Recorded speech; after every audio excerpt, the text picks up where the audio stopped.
Hey guys, how the hell are you? Welcome back once again, and it's time for an all-new unbiased gear review.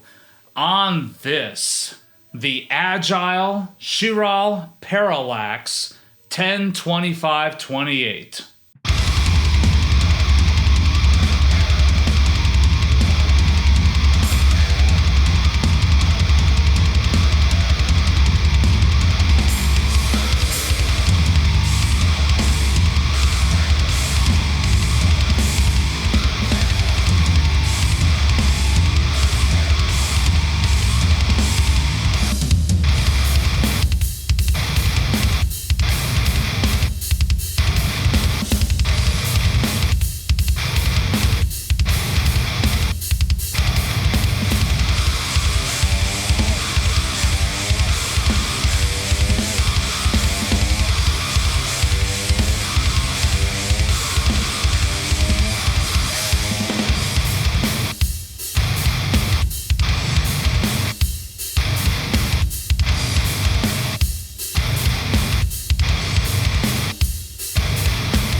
But first, before we start going over this instrument, and there is a lot of this instrument that we need to go over. There's a lot of instrument, period. First, let's go over some specs of this aircraft carrier, the USS Agile. So, first of all, we've got a lightweight ash body with a flame maple veneer, which does look rather pretty. We have what the website refers to as a 5-piece mahogany and walnut neck. Are you already seeing the problem with that? Yeah. I don't believe that that's walnut. That's the most maple-looking walnut I've ever seen in my life. The website refers to this fingerboard as a rosewood fretboard. I would be very curious to know what species of rosewood, given all the various CITES regulations that are out there. We have Cepheus hardware for the bridge, the headless bridge, as well as the locking nuts up here. We have Cepheus 10-string humbucking pickups in the bridge and neck position, 3-way toggle switch, master volume, master tone. We also have a multi-scale fan fret design that goes from 25.5 inches on the treble side to 28.5 inches on the bass side. So like I was mentioning, there is a lot of instrument here in general, so there's a lot to go over. First of all, as far as quality control goes, so I keep hearing tell that somewhere out there exists these mythical Agiles that when you get them right out of the box, they are some of the most amazing playing instruments you've ever played, and not just in their price range, but just ever. And I believe you that they exist out there. I still have yet to get my hands on one. Needless to say, this one has a bevy of things on it that I just don't care for, or honestly lend to some playability concerns. First of all, you guys know how I feel about the fretwork, and the fretwork on this thing is not the greatest. Looking along the edge of the fretboard, there is tons of fret sprout all up and down the neck. It's just really super sharp. It definitely gives you that kind of cheese grater-like sharpness, especially when playing solo runs up here. The edges of the frets, besides the fret sprout, are a little bit rounded off. So, I mean, they feel good except for that fret sprout. So, makes me wonder if maybe it's just that the fretboard is shrinking quite a bit and maybe could use, I don't know, maybe a layer of lemon oil put on it or something like that. It's funny, to me it doesn't look like it's dehydrated, but maybe it couldn't hurt. The neck profile itself is really nice. It's super flat. basically all along here, as you would kind of expect it to be, being that it is a 10-string instrument. you would want to have as little encumbering you as possible so that you could actually reach everything up and down this fretboard. So that neck profile is super nice and flat, super familiar to any of us that have ever picked up an Ibanez Wizard neck and been like, oh wow, that is ridiculously flat. Kind of the same thing there. Nice rounded rolled off shoulders as well. The nut is honestly pretty flush along the bass side, but kind of jutting out a little bit on the treble side. So, you know, me being nitpicky, I know that this is not meant to be a custom shop incredible piece of gear, but at the same time, hey, you guys need to know about it. Speaking of the nut, let's talk about the deflection here. So, as one would expect, this thing is a 10 string versus a normal 6 string or even most other varieties of extended range instruments that you come across, 7, 8, sometimes on rare occasion even a 9. This is a 10.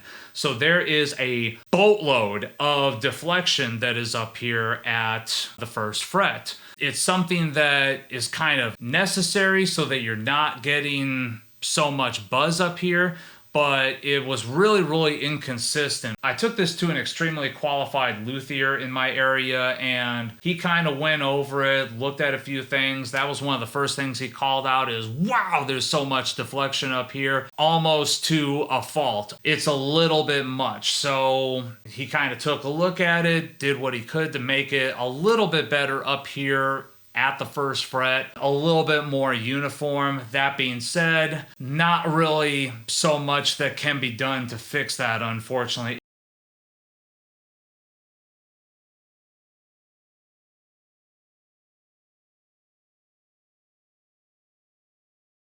It's just got these super thick gauge strings on it, which that leads me to another thing. As far as the strings on this, so it's shipped with strings that were maybe a little bit too light on the bass side. It's really, really tough to find guitar strings that are over 0.100 with a guitar size ball end. So that's something you're going to have to contend with if you should decide to purchase one of these instruments, being that this is a headless model, being that it's not something like with actual bass size ferrules in the back like the previous 10 string I reviewed had.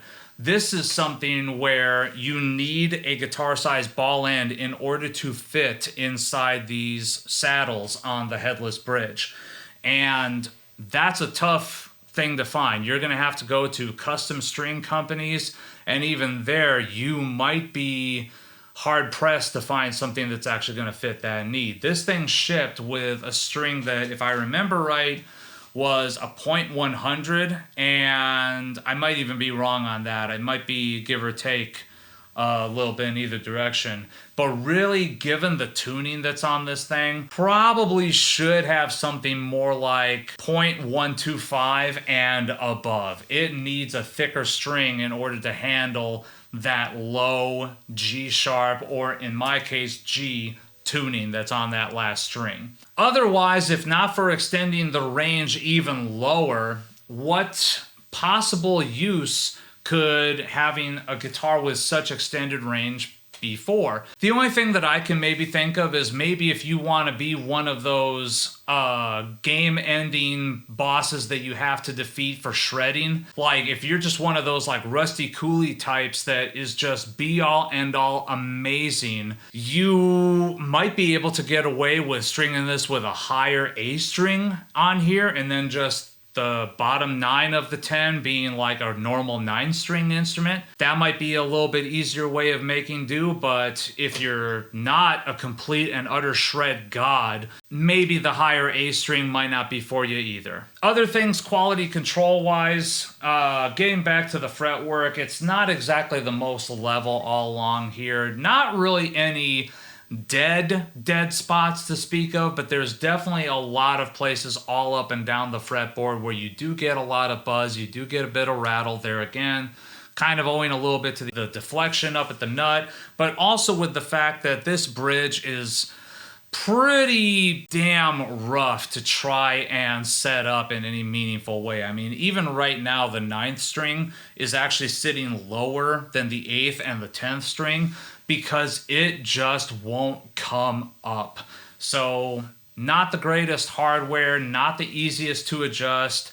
It is also something that's a little weird. When taking this bridge apart, you kind of notice that the saddles kind of sit in there on a little bit of lip, and it's not exactly 100% flush in there. There is a little bit of travel with those saddles. You move them back and forth a little bit, and oh wow, I'm actually able to move bridge hardware back and forth like that. That could be something that could lend to tuning stability, so FYI and buyer beware. Otherwise, besides that, I mean, I do like the fact that everything is nice and recessed on the back. I think that's a nice touch. I like the fact that the output jack is also recessed in there a little bit. The placement of the controls is honestly kind of perfect for rolling off with the pinky, but not so high up that you're constantly hitting it if you're playing any of the higher strings, like for a solo run or open chords or arpeggios or anything like that. The pickup routes,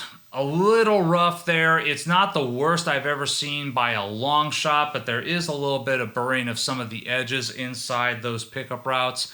Also, taking a look at alongside the body of the instrument, there's also a little bit of paint bleed here or there. Also, the intonation, it's really, really tough to get this thing intonated. I would even say near impossible on some of these strings. So taking a crack at this myself, but also there again, the luthier that I took this to, taking a crack at it.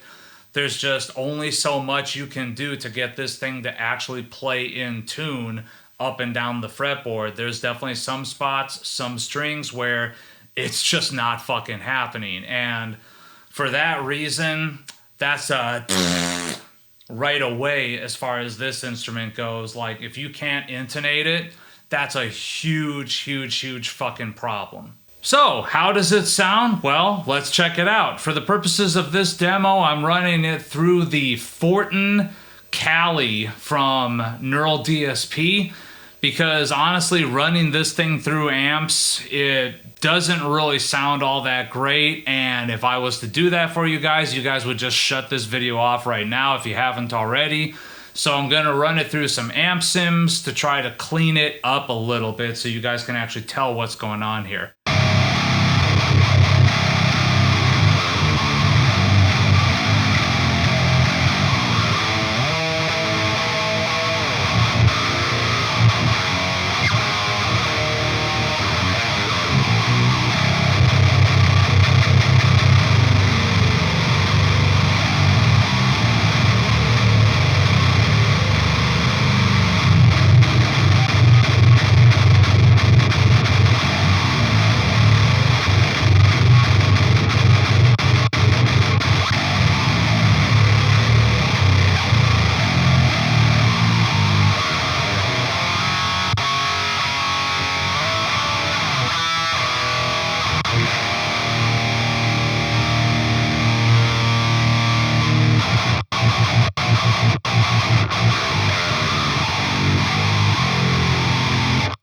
Definitely not a fan of these Cepheus pickups. I mean, it is what it is. These things are super duper wide, and they have to be because it's a 10-string instrument. I can only imagine how much fucking copper is sitting underneath those bobbins. Like, this thing has a ton of output, probably is made using super cheap materials like all Cepheus pickups are, so it's not exactly sounding the greatest. You know, it lacks a lot of clarity, it lacks a lot of depth, and it's pretty much just kind of all honky mid-range with a bit of noise.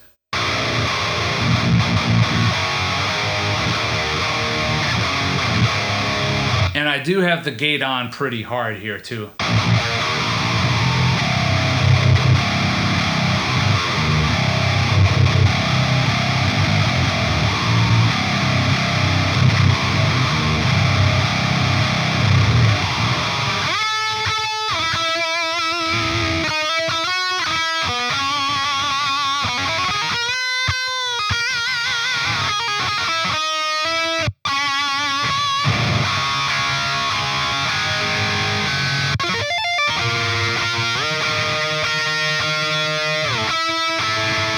As you can hear, the intonation really fucking sucks.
So that's the kind of range we're talking about here. That I've got it tuned a half step down, so that high D sharp-ish, well, it is a D sharp when it's open, but a D sharp-ish kind of up here, all the way down to low G.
So definitely something, too, whenever you're playing this thing, there's just so much sympathetic vibration and background noise and everything else that you are constantly fighting with this thing with trying to mute literally anything that you're not playing.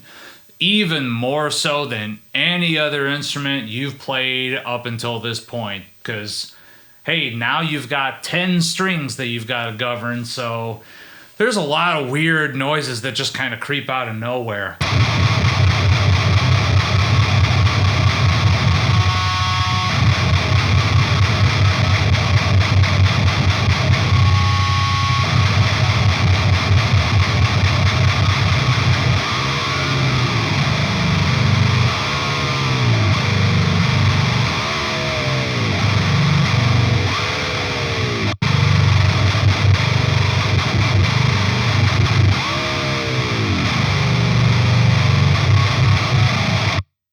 So overall, my final thought of this instrument is that it really hasn't changed my opinion of Agile at all. Agile is one of those companies that they've been around forever and ever. You're always going to hear stories out there of guys picking up Agiles that were mind-blowing.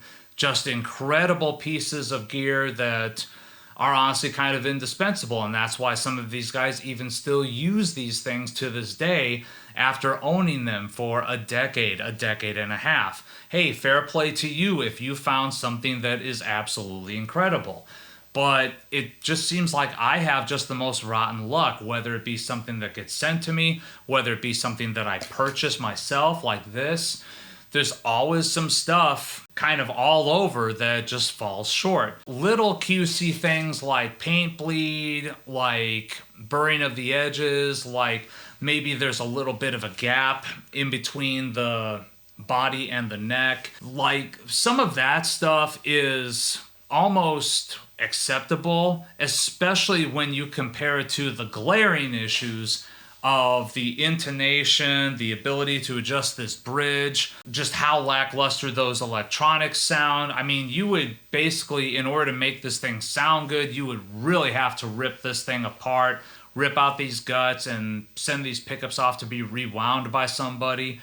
But, like, the intonation thing, that's pretty unforgivable, to be honest with you. That's something that needs to be addressed. And if you're gonna continue to put out ridiculous kind of showpiece instruments like this, like the kind of shit that people buy just so they can say, oh, hey, look what I got. Oh, hey, look what I'm pulling out to use in a studio. Oh, hey, look what I'm pulling out on stage just so that I can wow everybody out there and have them go, oh, damn, what the fuck? If you're going to continue to make instruments that fall into that sort of shock value category, you need to make them playable. Just 100% across the board. And what I mean by playable is I'm not concerned about the fret sprout so much. The leveling of the frets needs to be improved. The deflection at the nut needs to be improved. The ability to raise, lower, and intonate this bridge needs to be dramatically improved in order for, honestly, any guitar player to sign off on this. Because as it stands right now, you're basically buying this to say, hey, look what I got. And yeah, hey, look what I got, but if I can't really use it, then what's the point? But Arnold, what are you drinking today? I am so glad that you asked. Today, from Listerman Brewing Company out of Cincinnati, Ohio. Am I right on that? Yes, Cincinnati, Ohio, Listerman Brewing Company. This is Shamrock Shake Pottle Gold. So this is an Irish cream stout. Let's see, golden oatmeal Irish cream stout with coffee, cacao, chocolate, and lactose. Something that should be a little bit smoother, something that should be a little creamy. This is definitely a golden stout. Look at that. That is rad. I love a good golden stout. I love something that just has a certain crispness to it in the stout world because it's interesting, because it's different. But now also you're throwing lactose into it. Count me in. I love an awesome milk stout. So, oh man, lot of cocoa, kind of graham cracker maltiness to that. Oh, lots of vanilla too. Oh, that's so good. Oh, that just smells incredible. Oh, that is so rad. That is awesome. So big, huge notes of vanilla cream in there. The cocoa is in there, but it's more so kind of underlying the vanilla cream. You get that sort of honey graham cracker note that's in there. It's just, it is a stout. It's big and bold, but it's also crisp, lending to the fact that it is a golden stout. Now we're adding the lactose into it. You get that creamy character. This is rad. This is so good. Yeah, that's kind of ticking all the boxes for me. Listerman Brewing Company Shamrock Shake Pottle Gold. That is delicious. So thank you guys so much for tuning in. Please remember to like this video, subscribe to this channel. There is tons more of this metal, guitar-oriented content to come. And as always, remember, take what you do seriously, but do not take yourselves too seriously.